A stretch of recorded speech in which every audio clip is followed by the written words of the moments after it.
Assalamualaikum dan selamat sejahtera murid-murid. Hari ini Bahasa Melayu tahun 4, Unit 11, tajuk Halwa Betik. Buku teks Bahasa Melayu, muka surat 76-77. Hasil pembelajaran, murid dapat menggunakan sekurang-kurangnya 3 kata imbuhan awalan dengan betul. Seterusnya, munshi cilik. Kata berimbuhan awalan ialah kata yang menerima imbuhan pada bahagian hadapan kata dasar. Imbuhan pen. N ni ditulis huruf besar kerana imbuhan ini mempunyai beberapa jenis. Pertama, awalan pe. Digunakan di hadapan kata dasar yang bermula dengan huruf L, M, N, N, Y, R dan juga W. Contoh, peladang, pemalas. Kedua, awalan pem. Digunakan di hadapan kata dasar yang bermula dengan huruf B dan F. Manakala untuk huruf P pula, ia akan digugurkan. Contoh, pembaca. Okey, kata dasar pandu, kita gugurkan P. Kita cantum menjadi pemandu. Ketiga, awalan pen. Di hadapan kata dasar yang bermula dengan huruf C, D dan juga J. Untuk huruf T pula digugurkan. Contoh, pencuri. Okey, kata dasar terbit. Gugurkan T, cantumkan dengan pen menjadi penerbit. Yang keempat, imbuhan awalan peng. Digunakan di hadapan kata dasar yang bermula dengan huruf A, E, L, O, U, G dan juga H. Manakala huruf K digugurkan. Contoh, pengukur, pengguna. Kata dasar karang, kita gugurkan K. Kita cantumkan menjadi pengarang. Seterusnya, penge. Untuk kata eka suku, bermaksud kata yang mempunyai satu suku kata. Contoh, bom. Dicantumkan dengan imbuhan awalan menjadi pengebom. Akhir sekali, untuk awalan PENY.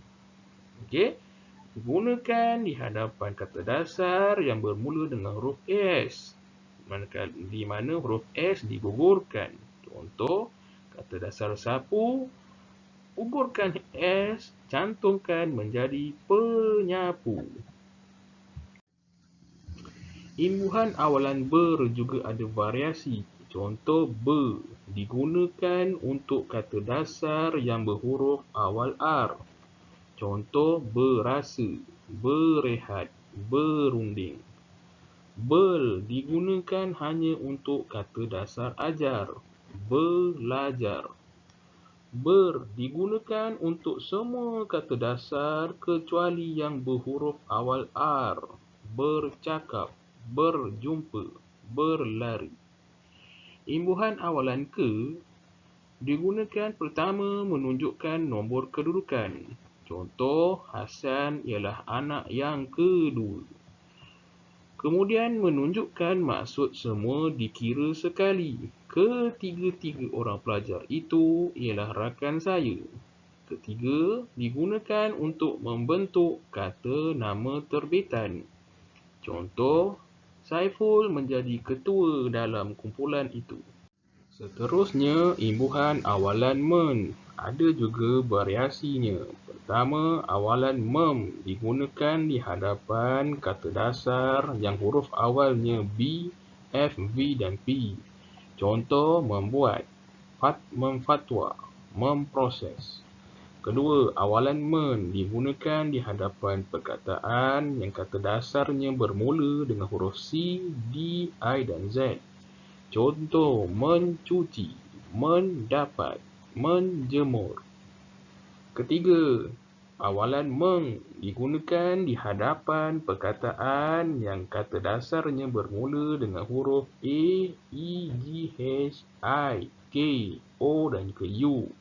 Contoh, mengalir, mengeja, menggali, menghantar, mengkaji, mengurus.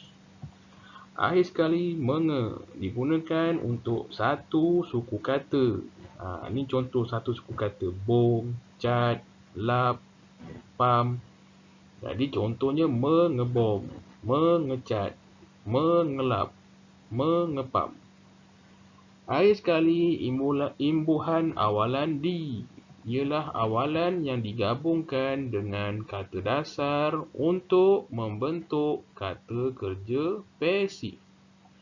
Contoh, dimasak, dibeli, digoreng, dilipat. Ini awak dah belajar dalam pembentukan ayat aktif kepada ayat pasif. Yang penting, di dengan kata kerja ini dirapatkan. Seterusnya, lihat pada buku teks muka surat 76. Ada petikan, mari baca bersama cikgu. Sedia? Halwa betik. Balkis sedang meneliti buku resepi. Dia berminat untuk membuat halwa betik berdasarkan panduan yang berikut. Lihat perkataan yang berwarna merah jambu. Perkataan ini mempunyai imbuhan awalan di hadapan kata dasarnya.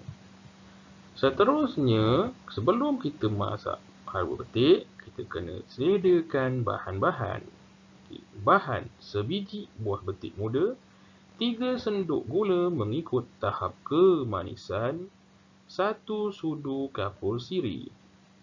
Gunakan tempat kosong dalam kurungan warna mengikut cita rasa. Imbuhan awalan apa yang sesuai di hadapan perkataan warna? Ya, pewarna. Baiklah, gambar pertama. Basuh buah dan buang kulitnya, potong mengikut kehendak. Perkataan kehendak ini dah ada imbuhan awalannya. Setelah gambar kedua, setelah tempat kosong, iris. Kepingan betik boleh dibentuk mengikut kreativiti. Ukiran dan anyaman boleh dibuat pada kepingan betik. Di sini ada kesilapan. Sepatutnya diletak perkataan ukiran. Ukiran ini ialah imbuhan akhiran. Okey, apa perkataan ataupun imbuhan yang sesuai untuk iris berdasarkan gambar? Okey, setelah dihiris. Gambar ketiga. Kepingan betik perlu tempat kosong rendam di dalam air kapur selama 1 hari. Okey, cuba kamu lihat gambar ini. Apakah pilihannya? Direndam atau merendam? Okey, direndam. Imbuhan awalan di. Kepingan betik perlu direndam di dalam air kapur selama 1 hari. Gambar yang keempat, kepingan betik tersebut perlu tempat kosong bilas dengan air yang bersih. Imbuhan awalan mana yang sesuai? Membilas atau dibilas? Jawapannya dibilas dengan air yang bersih. Seterusnya, gambar yang kelima. Kemudian, celur kepingan betik di dalam air yang tempat kosong didih selama 2 hingga 3 minit. Pendidih atau mendidih? Di sini awak fikirkan apa yang sesuai. Okey? Cikgu tak beri jawapan. Okey? Yang keenam. Pastikan kepingan betik benar-benar kering setelah tempat kosong tos. Tos ni kita nak asingkan air daripada bahan. Jadi imbuhan awalan apa yang sesuai? Ditos atau bertos? Ni awak pilih sini jawapan. Okey? Gambar yang ketujuh yang terakhir. Setelah sejuk, kepingan betik perlu direndam di dalam air gula.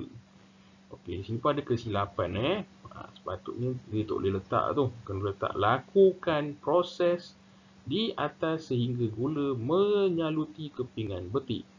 Proses ini boleh dilakukan tempat kosong ulang kali. Imbuhan awalan mana yang sesuai? Berulang atau pengulang? Jadi awak pilihlah. Awak fikir, awak pilih jawapan mana yang sesuai. Okey? Okey, baik. Tugasan ada 2 latihan untuk hari ini. Latihan 1, jawab soalan pada pautan yang diberi dalam WhatsApp grup kelas. Itu awak jawab. Klik atau awak jawab soalan. Latihan kedua, buat latihan pada buku modul aktiviti Mesra Digital Bahasa Melayu tahun 4. Yang warna ungu, muka surat 48, bahagian A sahaja. Okey? Pada buku yang warna ungu aktiviti tu, buka muka surat 48, buat bahagian A sahaja. Hantar latihan 2 yang telah siap ke nombor telefon guru. Jika murid perlu hantar selepas waktu ibu bapa bekerja, maklumkan kepada guru. Okey? Penting awak buat. Jika ada pertanyaan, beritahu cikgu. Sekian, terima kasih. Selamat belajar.